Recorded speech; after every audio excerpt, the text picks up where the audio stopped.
Good morning to all of you. आज हम NMR spectroscopy का एक ब्रीफ इंट्रोडक्शन ले लेते हैं, जो हमने लास्ट की क्लासेस के अंदर पढ़ा था कि एनएमआर स्पेक्ट्रोस्कोपी की अगर हमें व्याख्या करनी है, इंटरप्रिटेशन करना है एनएमआर स्पेक्ट्रा का, तो हमें क्या क्या चीजें चाहिए।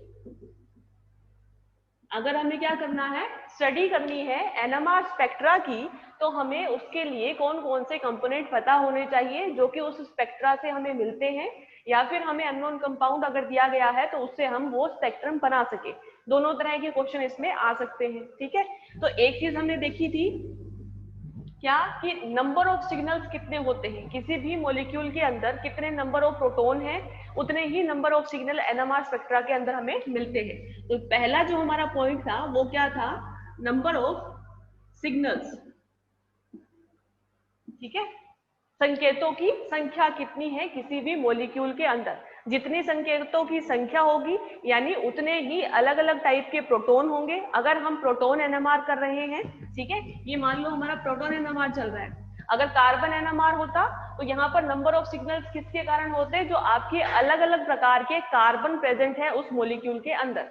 ठीक है, तो ये नंबर ऑफ सिग्नल्स निकालते कैसे हैं, हमने ये देखा था कि अगर कोई प्रोटॉन जो है वो डिफरेंट एनवायरनमेंट में है दूसरे प्रोटॉन के कंपैरिजन में, तो वो हमारा क्या होता है, डिफरेंट सिग्नल देता है, डिफरेंट पीक देगा। ठीक है, एनएमआर स्पेक्ट्रा के अंदर हमें अलग पोजीशन पर ये हमें मिलता है टीएमएस के कंपैरिजन में। टीएमएस हम क्या लेते हैं, रेफरेंस के तौर पर लेते हैं। ठीक है, इसका एक एग्जांपल देख लेते हैं कि अगर नंबर ऑफ सिग्नल्स हमें किसी भी मॉलिक्यूल के अंदर निकालते हैं तो हम कैसे करते हैं।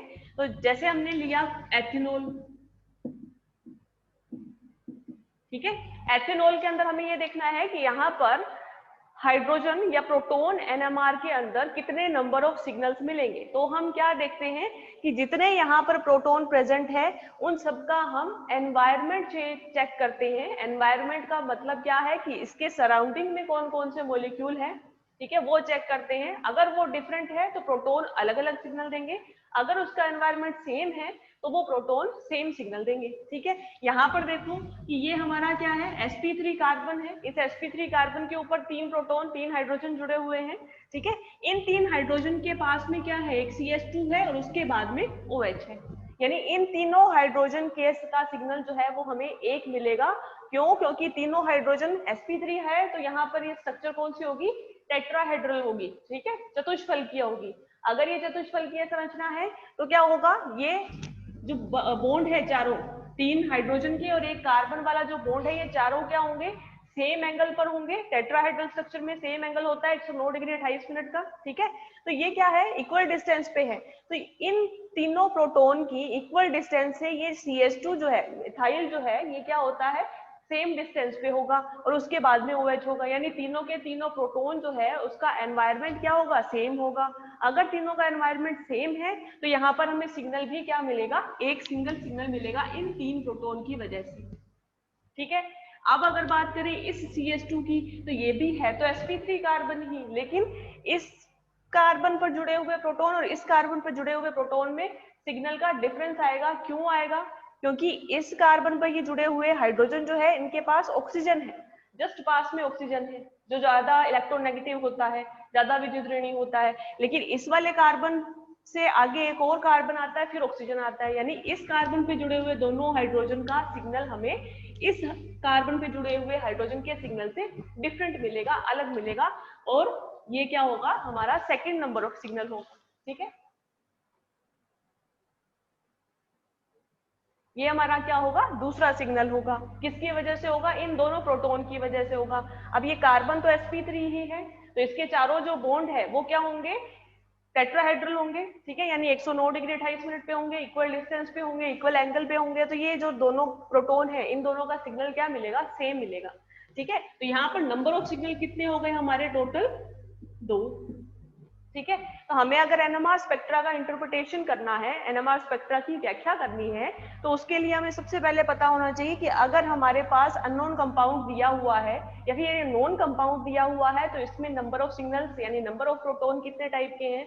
या फिर अगर स्पेक्ट्रम दिया हुआ है तो स्पेक्ट्रम से हम ये देखेंगे कि आपके कितने प्रोटॉन की वजह से एक सिग्नल मिल रहा है, कितने प्रोटॉन की वजह से दूसरा सिग्नल मिल रहा है, और उसके अकॉर्डिंग हम ये वाला कंपाउंड बनाने की कोशिश करेंगे।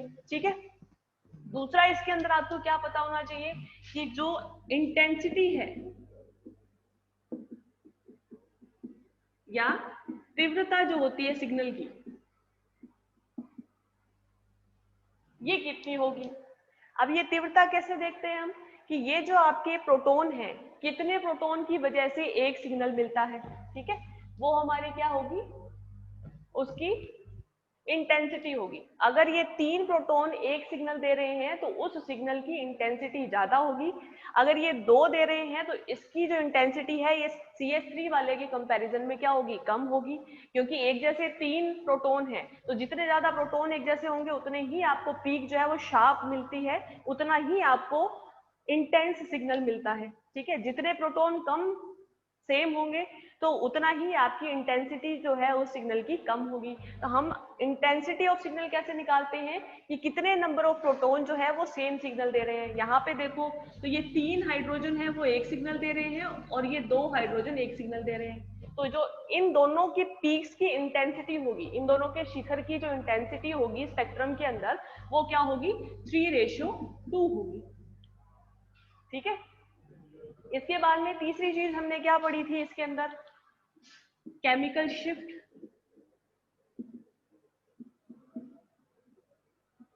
ठीक है। केमिकल शिफ्ट क्या था, रासायनिक स्थिति क्या थी कि अगर हम TMS को, टेट्रा मिथाइल सिलेन को एज ए रेफरेंस लेते हैं और उसका हम केमिकल शिफ्ट 0 मान के चलते हैं तो बाकी जितने भी मॉलिक्यूल है वो TMS के कंपैरिजन में कितने विस्थापित हमें मिलते हैं, कितने डिस्टेंस पे हमें मिलते हैं, वो हमारा क्या होता है, केमिकल शिफ्ट होता है। और केमिकल शिफ्ट की जो वैल्यू होती है वो 0 से लेके 10 तक होती है, ठीक है। ये हमने पढ़ा था केमिकल शिफ्ट। अब ये देखो कि केमिकल शिफ्ट जो है वो हमने एक टेबल में पढ़ा था कि केमिकल शिफ्ट sp3 कार्बन है तो उसके लिए 0.9 से 1.1 होती है, लेकिन अगर sp3 कार्बन के साथ में कोई ज्यादा इलेक्ट्रोनेगेटिव एलिमेंट जुड़ा हुआ है तो इसकी जो केमिकल शिफ्ट है वो बढ़कर कितनी हो जाती है, 2 से 4 हो जाती है। यानी यहाँ पे क्या है, डिफरेंस है किसकी वजह से कि ये जो कार्बन है ये कैसा है, sp3 है या sp2 है या sp है, या फिर इसके साथ जो मॉलिक्यूल जुड़ा हुआ है वो इससे ज्यादा इलेक्ट्रोनेगेटिव है या इससे कम इलेक्ट्रोनेगेटिव है, उसके बेस पर आपका केमिकल शिफ्ट की वैल्यू अलग अलग आती है। इसके फैक्टर अफेक्टिंग हमने पढ़ लिया था कि केमिकल शिफ्ट को कौन से फैक्टर अफेक्ट करते हैं, ठीक है, उसकी वजह से कैसा चेंज आता है, केमिकल शिफ्ट बढ़ता है या केमिकल शिफ्ट कम होता है, वो चीज हमने देखी थी। अब उसके बाद में और क्या बचा हमारा कि अगर हमें NMR स्पेक्ट्रा का इंटरप्रिटेशन करना है तो उसके लिए लास्ट जो आपको पता होना चाहिए वो था स्प्लिटिंग ऑफ सिग्नल्स,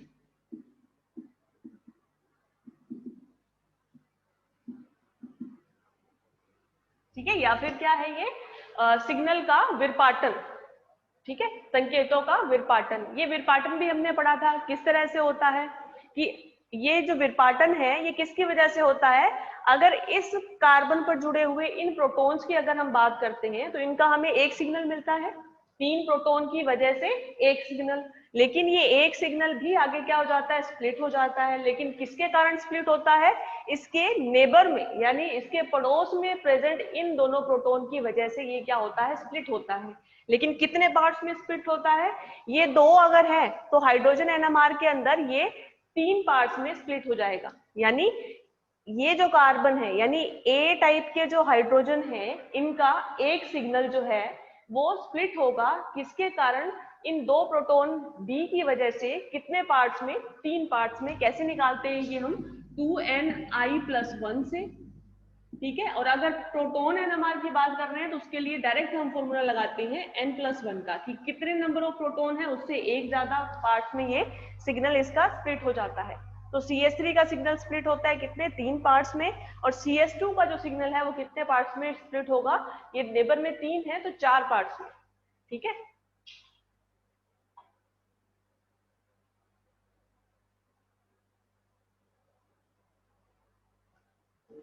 ठीक है, अब एक चीज और कि ये अल्कोहल है, ठीक है, तो अल्कोहल में एक प्रोटॉन ये भी है तो इसका भी एक सिग्नल हमें मिलेगा, ठीक है। लेकिन ये जो सिग्नल है ये इन दोनों से क्या आएगा, डिफरेंट आएगा। क्यों आएगा? क्योंकि ये दोनों जो प्रोटॉन थे ये तो किससे जुड़े हुए थे, कार्बन से, जो कि sp3 था। लेकिन ये वाला जो प्रोटॉन है ये किससे जुड़ा हुआ है, ऑक्सीजन से। ऑक्सीजन कार्बन की कंपैरिजन में बहुत ज्यादा इलेक्ट्रॉन नेगेटिव होता है। ठीक है। और ये जितना ज्यादा इलेक्ट्रॉन नेगेटिव होगा उतना ही इसका सिग्नल जो है उतना ही इंटेंस हमें मिलेगा। ठीक है। जितना ज्यादा उसका सिग्नल इलेक्ट्रोनेगेटिव एलिमेंट से जुड़ा होता है उतना ही सिग्नल उसका क्या होता है, शार्प मिलता है। ठीक है। उसकी इंटेंसिटी उतनी ही ज्यादा होती है और केमिकल शिफ्ट भी उसकी उतनी ही ज्यादा होती है। ठीक है। ये स्प्लिटिंग ऑफ सिग्नल्स है, इसको मैं एक बार थोड़ा सा और इलोबरेट करके आपको बता देती हूँ। और उसके बाद में हमारा लास्ट टॉपिक बचा था इस एनएमआर स्पेक्ट्रोस्कोपी का, वो था लास्ट जो है वो कपलिंग कांस्टेंट।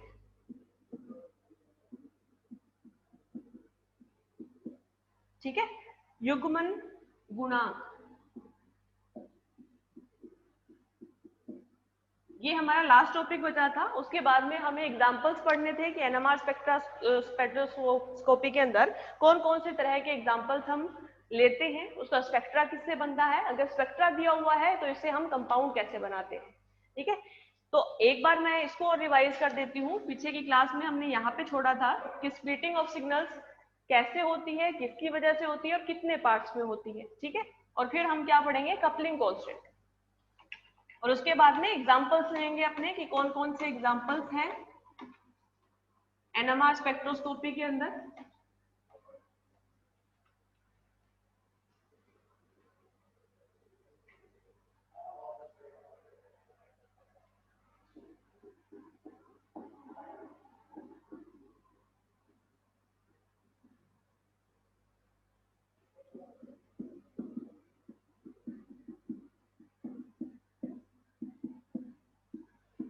ठीक है। इसको शॉर्ट में बता देती हूँ मैं। स्प्लिटिंग में क्या है कि अगर कोई मॉलिक्यूल, आप वही एग्जांपल वापस ले लेते हैं हम एथेनॉल का। हमें पता है कि इसके अंदर टोटल नंबर ऑफ सिग्नल्स कितने हैं, 3 हैं, ए, बी और सी। ठीक है। किन किन की वजह से है, 3 प्रोटॉन की वजह से एक है, 2 प्रोटॉन की वजह से एक है और 1 प्रोटॉन की वजह से एक है। तो इनका जो एरिया है या फिर जो इंटेंसिटी है इन सिग्नल्स की वो कितनी है, 3:2:1। ठीक है। ठीक है। अब हमें क्या देखना है कि अगर हम सिर्फ इतना देखिए तो हमारा एनएमआर स्पेक्ट्रा कैसे बनेगा कि ये हमारा क्या है, टीएमएस है, जो कि केमिकल शिफ्ट कितना रखता है, 0 रखता है। ठीक है। यहां पर ये आती है पी किसकी, टीएमएस की।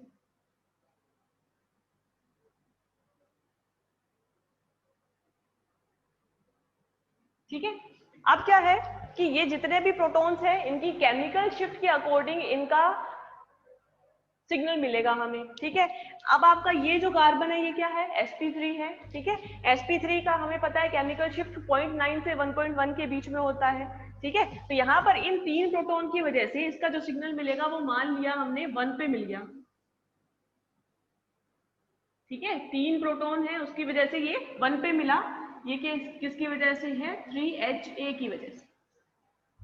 ठीक। अब ये जो दूसरा है ये क्या है, ये भी sp3 कार्बन ही है, लेकिन इसका सिग्नल हमें कहाँ पे मिलेगा, इस CH3 वाले से दूर मिलेगा। क्यों?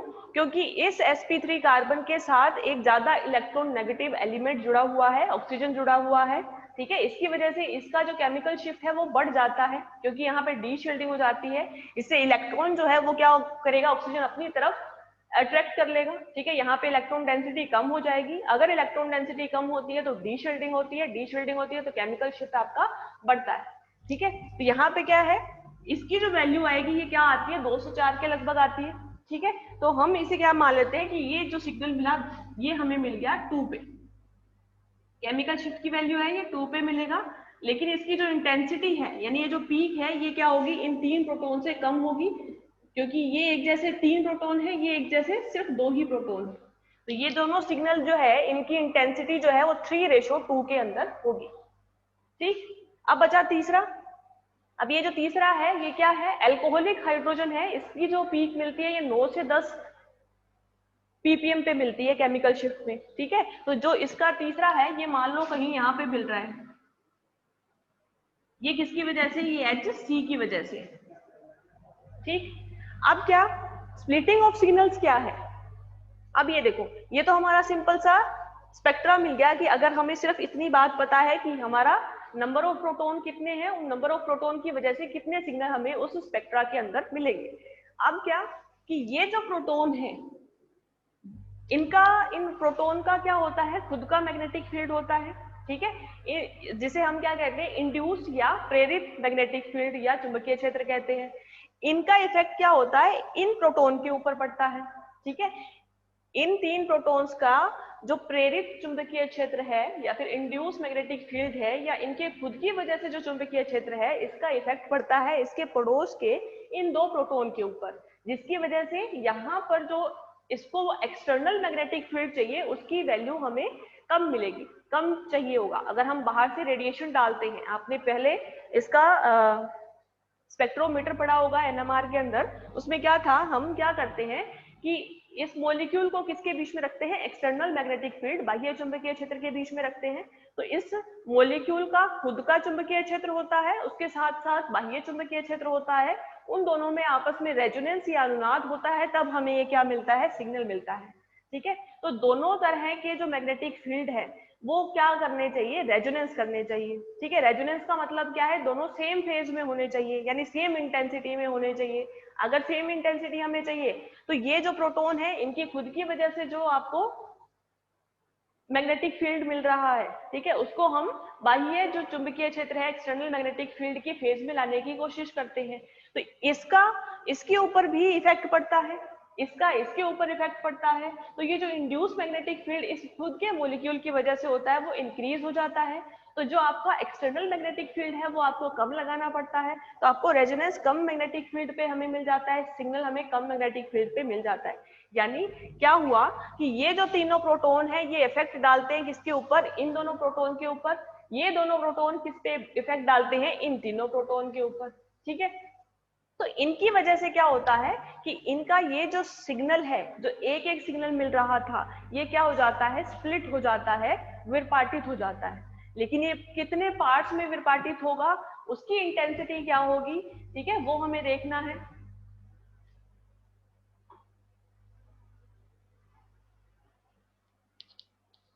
ठीक है, अब देखो कि ये अगर CH3 वाला सिग्नल है, CH3 वाला सिग्नल कौन सा है हमारा, ये है। ठीक है, ये कितने पार्ट्स में स्प्लिट होगा, ये किसकी वजह से स्प्लिट होता है, इसके पड़ोस में प्रेजेंट प्रोटॉन की वजह से स्प्लिट होता है। इसके पड़ोस में कितने प्रोटॉन है उसकी वजह से ये क्या होता है, स्प्लिट होता है। और कितने नंबर में होगा उसके लिए एक फॉर्मूला लगता है 2ni+1 कि स्प्लिटिंग कितने पार्ट्स के अंदर होगी, तो उसके लिए फॉर्मूला लगता है 2ni+1। अब इसमें i क्या है, अगर हम प्रोटॉन एनएमआर पढ़ रहे हैं तो i की वैल्यू हमें पता है कितनी होती है, हाफ होती है। ठीक है, तो यहाँ पर i की वैल्यू क्या है, हाफ है, +1। अब यहाँ पे ये n क्या है, n क्या है, अगर हम इस CH3 की बात कर रहे हैं तो n है इसके पड़ोस में प्रेजेंट प्रोटोनों की संख्या। ठीक है, n यहाँ पे क्या है, इसके पड़ोस में यानी इसके नेबर में जो नेबरिंग जितने प्रोटॉन्स हैं उनका नंबर। यहाँ पे इस CH3 के पास में कितने प्रोटॉन है, 2 प्रोटॉन है। यहाँ पे n की वैल्यू क्या आएगी, 2 आ जाएगी। ठीक है, तो यहाँ पे ये क्या हो जाएगा, 3 आएगा टोटल। तो मतलब क्या है कि ये जो CH3 का सिग्नल है ये इस CH2 की वजह से 3 पार्ट्स में डिवाइड हो जाएगा। ठीक है, स्प्लिटिंग जो होगी वो कितने पार्ट्स में होगी, 3 पार्ट्स में होगी इन CH2 की वजह से।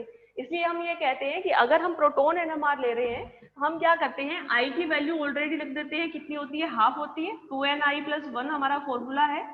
ठीक है, पर्टिकुलर हम अगर प्रोटॉन एनएमआर ही कर रहे हैं तो यहाँ पर ये i की वैल्यू हाफ रख दी हमने, n एज इट इज रखा, तो ये वैल्यू कितनी आ जाएगी, ये n+1 आ जाएगी।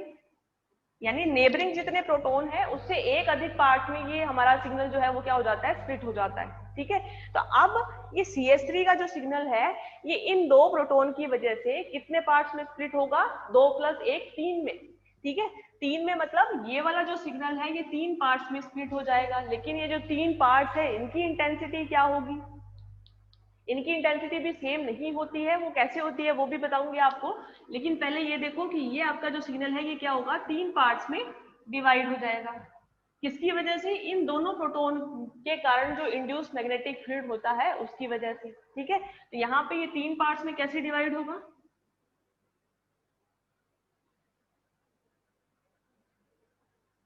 ठीक है, इस तरह से ये 3 इन HA का सिग्नल जो है वो 3 पार्ट्स में डिवाइड हो जाता है। किसकी वजह से? इन दो प्रोटॉन की वजह से। लेकिन इनकी इंटेंसिटी तीनों पीक की अलग अलग होती है। वो किस तरह से होती है, क्यों होती है ऐसी, ये मैं बताऊंगी अभी आपको आगे। पहले इसको कंप्लीट कर लेते हैं। अब ये देखो CH2 का जो है उसका एक सिग्नल मिलता है हमें, यहाँ पे मिला हुआ है। ये कितने पार्ट्स में स्प्लिट होगा? इसके पड़ोस में कितने प्रोटॉन है उसकी वजह से। ठीक है, तो इसके जस्ट पास में क्या है, ये 3 प्रोटॉन है और इधर ये एक अल्कोहल वाला प्रोटॉन। ठीक है, लेकिन हम ये अल्कोहल वाला प्रोटॉन कंसीडर नहीं करते हैं, क्योंकि अगर हम अल्कोहल बल्क में लेते हैं तो क्या होता है, एक अल्कोहल का कंपाउंड दूसरे अल्कोहल के कंपाउंड के साथ हाइड्रोजन बॉन्डिंग बना लेता है। ठीक है, हाइड्रोजन बॉन्डिंग की वजह से क्या होता है, ये प्रोटॉन आपको फ्री नहीं मिलते हैं। ये फ्री नहीं मिलेंगे तो क्या होगा, ये इसका जो इफेक्ट है वो इसके प्रोटॉन के ऊपर नहीं आएगा, तो इनकी वजह से इसमें स्प्लिटिंग नहीं होगी। ठीक है, तो ये जो है CH2 ये किसकी वजह से स्प्लिट होगा? इन 3 प्रोटॉन की वजह से स्प्लिट होगा। कितने नंबर में होगा? तो हमें पता है n+1 में, यानी 3 + 1 4 में। यानी ये वाला जो सिग्नल है ये 4 पार्ट्स में स्प्लिट हो जाएगा। लेकिन 4 पार्ट्स के अंदर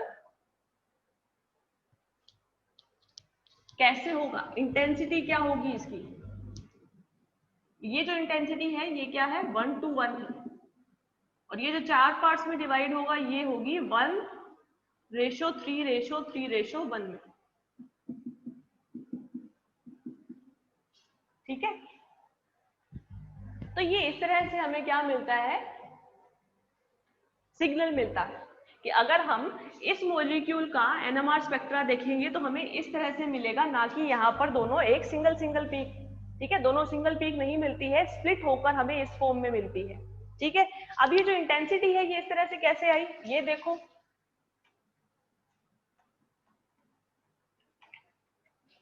देखो, अगर हमारे पास क्या है कि नंबर ऑफ सिग्नल 1 है।